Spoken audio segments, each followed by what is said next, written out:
Hello everyone, it's Friday the 3rd of July and here's another assembly from me and I hope you enjoy it. This week's assembly is all about wolves. Well, it's sort of about wolves. It's called the Wolves Insiders. Let me just upload it for you. And it's a little bit about wolves, but not really. So I'll explain all as we go on. So I hope you're well, hope you're looking after yourselves and I hope you're raring for the weekend ahead and got some nice things planned. So the Wolves Insiders, here we go. So first up, wolves tend to have a bit of bad press, don't they? They're associated as with Red Riding Hood, the big bad wolf. They often considered to be evil and sinister, but they're not all bad. They've got some nice traits about them as well. I don't know how much you know about wolves, but they tend to live in groups called packs of up to about 20. And one of the things I really like about them is the fact that they look after each other in their packs. So they will help together to bring up their young, which I think is lovely. So they will even babysit for each other or cub sit for each other, which I think is really, really nice. But one of the reasons people don't like wolves or maybe think of them as nasty or evil is because when they hunt on the sick or the ill animals in their environment. And, you know, as humans, we have a natural inclination to look after people who are sick or ill or weaker. Whereas in the wolf world, that is food for them. And people think, oh, they're a bit nasty and they're picking on the weak ones. Well, actual fact, in their world, that is probably a good thing because if they don't feed off the ill ones and the weaker ones, and they hunted the more healthy ones, then the healthy ones would die, and the weak ones possibly would die as well, and therefore it would create a bigger problem for their environment, so in their habitat. So I don't know if you know about Yellowstone Park, but Yellowstone Park is a massive national park in United States. And it's about the same size as Cornwall and Devon put together. So it's a huge park. It's not just like a park down the road. It's a massive expanse of land. And grey wolves have lived there for hundreds and hundreds of years. And in the 1920s, the US government brought in a law where you were allowed to hunt or actively persuaded people to actively hunt the wolves. And so they did. And their numbers dropped massively. And the animals that they fed off, largely elks, which is like a type of bit like a moose, their numbers went up, obviously, because they weren't being hunted by the wolves. And what that meant was, in the national park, there was masses and masses of overgrazing, with the elks feeding on all the vegetation, and because they weren't being hunted, the amount of vegetation went down and down. And that had an impact on lots of other animals, like the beaver, for example. The beaver that uses the fallen wood and so on. They couldn't build shelters, and therefore their population declined as well. And that then had impact on other animals. And because the wolves weren't hunting the elks, the leftover carcasses after that they'd had their meal weren't available for other animals like eagles or ravens, so their numbers started to decline. And then by 1995, the government realised that this was a problem, so they stopped the hunting of wolves, and they were allowed to be reintroduced into the national park.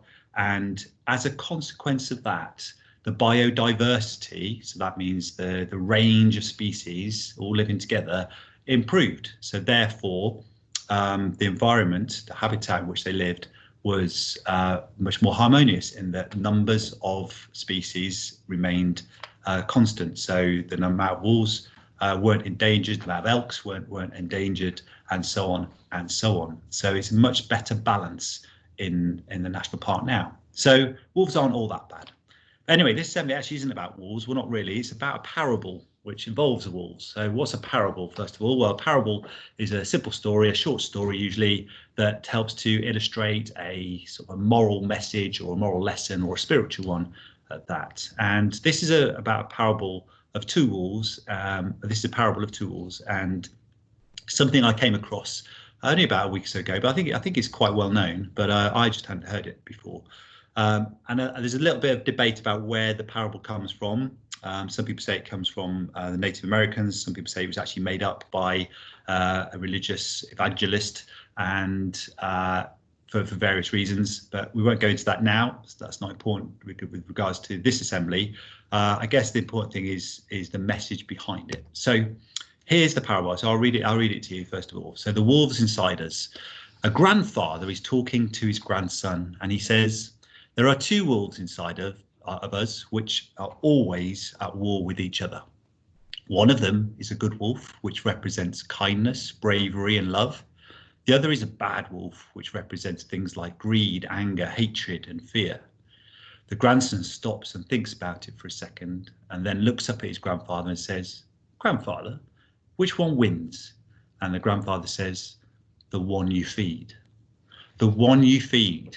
The first time I heard that, I thought, oh, I love that. I really enjoyed what it was saying, how it was said, and but also the message behind it. So what is that message? Well, I guess people will interpret it in different ways. The way I think of it is that first and foremost, we all experience different kinds of feelings, positive feelings, negative feelings, happy thoughts, sad thoughts, and so on and so on. And I've spoken to you a bit about that in the past. So I think we have to accept that we're all going to experience different types of thoughts and feelings, whether they're good or bad, throughout all our lives. But I guess for me, it's an important reminder of the power that we have over those experiences and our emotions. So if we feed one emotion more than another, then that's what's going to dominate. So if we get angry with something and we keep fueling that anger, and then maybe we become quite an angry person. If we are worried about something and we keep dwelling on it and think about it and think about the negative aspects of it, that's going to fuel our anxiety even higher. And if we can feed the other aspects, feed our kindness and feed our caring attitude and so on, then I guess that's more of what we become. Okay. I'm sure it's more complex than that, but that's sort of my takeout message from that parable. And I guess when you talk about feelings and emotions, you talk generally, most people want to be happy and content in life. And I found this quote when I was looking into doing this assembly, which I quite liked. I don't know who said it, but it says, true lasting happiness comes from making an active choice to be happy, rather than depending on external things to make you happy. And I think about that a few times in my life and over the last few weeks. And I have some what I call simple pleasures in life. I go home on a Friday and I always have a nice cold beer waiting for me in the fridge, and I enjoy that, and I enjoy drinking it. And if it's sunny, I sit outside and enjoy the garden with my children. And I think about the great things that have happened in the week and maybe what we're looking forward to in the weekend. But does that one act make me happy? Well, it does for that moment in time, but it doesn't make me a happy person. I mean, if I did that every single night, I'd probably lose that pleasure of it over a period of time, and it would make me, I guess, less happy. So these extra little things, the things that you might do for pleasures, aren't the answer to being happy or being a happy person. So this quote, I think, is exactly what that's saying. So you need to make an active choice to be happy. Think about how you feed that wolf. How do you ensure that you are going through life in the most content way that you can? And yes, you've got to recognize those negative feelings, but you've got to make sure that you feed and fuel the other ones, I would say, a little bit more. And don't get me wrong, I'm not saying don't ever be angry. I think sometimes we've got to, it's good to be angry. I'm particularly angry at the minute about racial inequality. If I wasn't angry about it, or if other people weren't angry about it, nothing would get done about it. So you need a bit of anger to make things happen sometimes. I'm not saying it's good to be angry all the time or to be angry at other people, but those feelings are still important. Okay, moving on. So let's think about the future and think about your future. And we all now know that you'll be coming back to school full time in September. Now, we've had a number of year 10s and 12s being in school over the last few weeks. We've had a very small number of year 7s, 8s and 9s, about 70 of you in total coming in on various days of the week, coming into school because of your own circumstances. But the majority of you have not set foot inside school since March the 13th, and September is still a little bit of a way away. And I know how I feel after a summer holiday and having to come back in.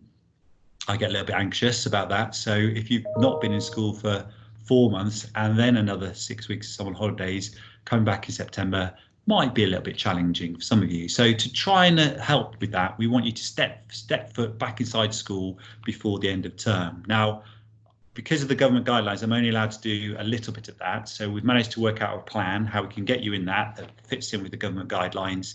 And although it's only going to be a very short period of time. So it's going to work like this, as it shows on the screen. On Monday, the 20th of July, we want year 7 to come in. On the Tuesday, year 8, and on the final day, year 9. And it's just going to be for an hour and a half, 90-minute session with your tutor. So you can see some of your tutor group. It won't be all of them. We can't get you all in together, unfortunately, at the moment. So it'll be half your tutor group at a time. So you'll meet with them, meet with your tutor. We'll just do some nice stuff with you, find out how you're doing, what you've been up to, how you're feeling about things, and we'll give you lots of really important information about September as well, so you can get your head round what that's going to look like before you come back, so you can be prepared for that. All right, so we will be writing to your parents, probably via email, with a time slot for you and a few instructions about coming into school and what you need to do. All right, it's not very complicated, really quite straightforward. And you just need to turn up and spend an hour and a half with us and get yourself back in school for that period of time. And I hope you'll enjoy it and look forward to it as well. All right, so hopefully we'll see you very, very soon. Also coming soon are your end of year reports and some certificates. So as we speak, teachers are writing, or tutors are writing a short report about how you got on with school over the year.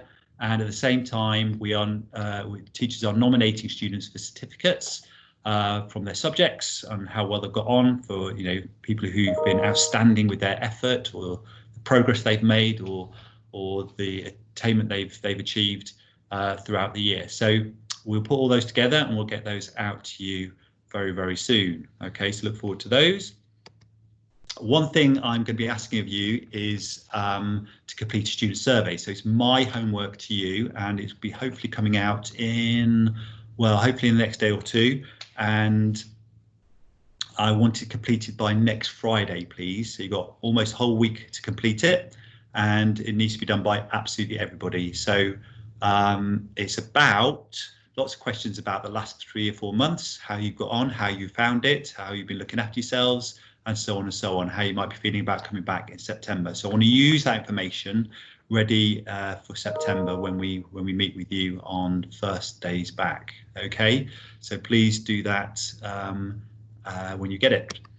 Message from Miss Rowe about the Duke of Edinburgh Award. So those of you that are currently doing your bronze, silver or gold award, there is a certificate of achievement available to you. So all you have to do is complete all your sections except for the expedition, which obviously can't take place at the moment, but do all the others and you'll get your certificates, which are brilliant, really well respected across the whole world. And if you need more information about that, it's on Show My Homework or on Teams. And year 8, next year when you join year 9, you're able to take part of Duke of Edinburgh. So this is your time to register. We've had double figures already registering, so well done to those of you who already got your forms in. If you haven't done that so far, please send an email to Miss Rowe and let her know that that's something you're going to be doing. Okay, it's really important and it's a fantastic thing to do, and let's hope the expeditions will take place next summer. Okay, I'm sure they will. And let's finish on a really positive note. I know Mrs. Riley's probably mentioned this to you already, but well done to all those of you who took part in the Cornwall Virtual School Games. We came top 3, came 3rd out of 35 schools in Cornwall, so that's a fantastic effort. So, and the reason we came so high up was because of the number of you participating. So we had loads and loads of entries, more than most other schools, as well as doing well in events. We had lots of you taking part. So well done for those of you who first of all took part, second of all who did exceptionally well. Really, really proud of you. And we will be doing a virtual sports day, so watch this space. More information on that coming very, very soon. Okay, thanks for listening. Remember, feed the wolf, but feed the right wolf. All right, that makes you a happier, maybe possibly a better person as well. Okay, look forward to speaking to you soon, and really looking forward to seeing 7s, 8s and 9s on the last 3 days of term. Take care of yourselves.